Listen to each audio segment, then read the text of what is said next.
looking at question number 2, when you start out, take a moment, read the question. Read it with your pencil in hand.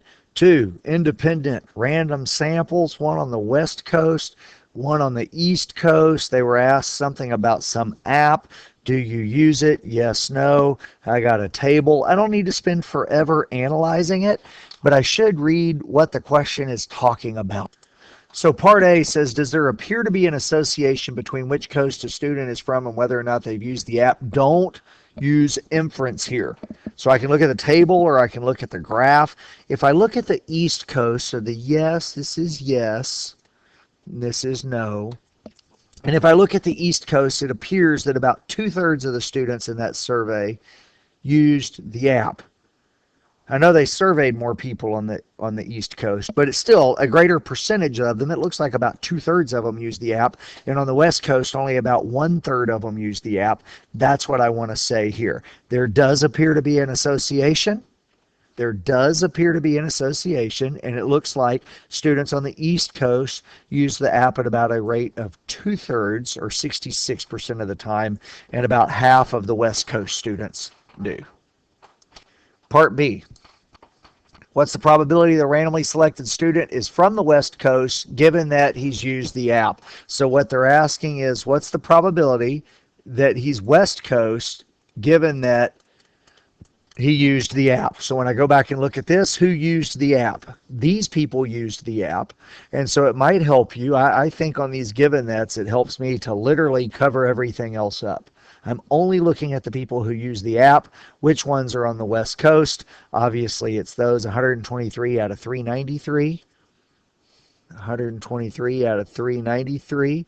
And I'd like to have a sentence in there. If I figure that out, let's see, 123 divided by 393, that's 313.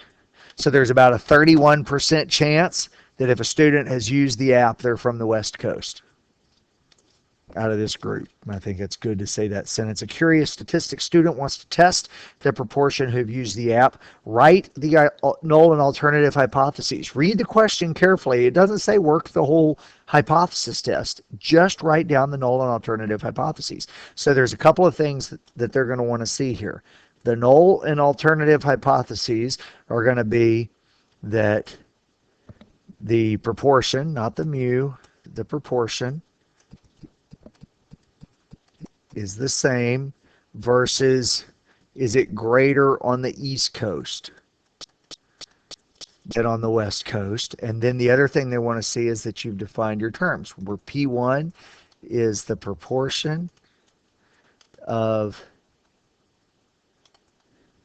East Coast students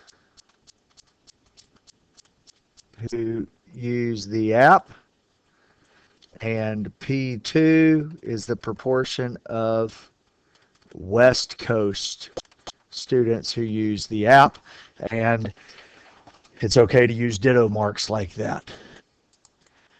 I should note here it would be acceptable to use, for example, E and W instead of 1 and 2, but you're still going to need to define your terms over here so that somebody else can follow what you've done, even if you think what you've done is obvious. And it might be good to say the true proportion of East Coast students or of all East Coast students as well, so we understand that it's for a population, not from the sample.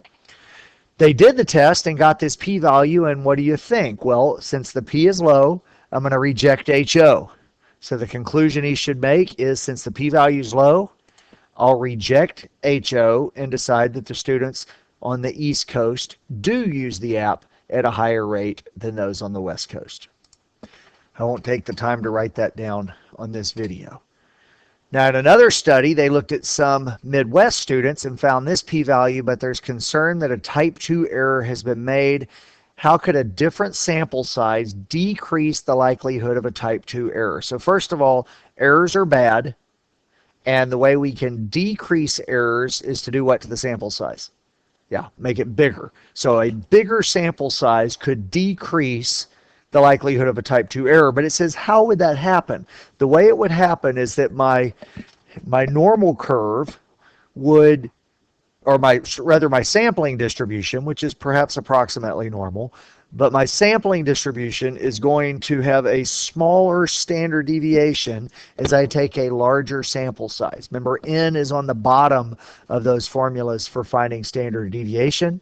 And so when I take a bigger sample size, I get a smaller standard deviation on my sampling distribution. So my answers are more likely to be closer to the truth. So it's more likely that I can make a good decision, ergo not make a type 2 error. So again, in a separate video, I'll show you some written answers here and how you might grade this question.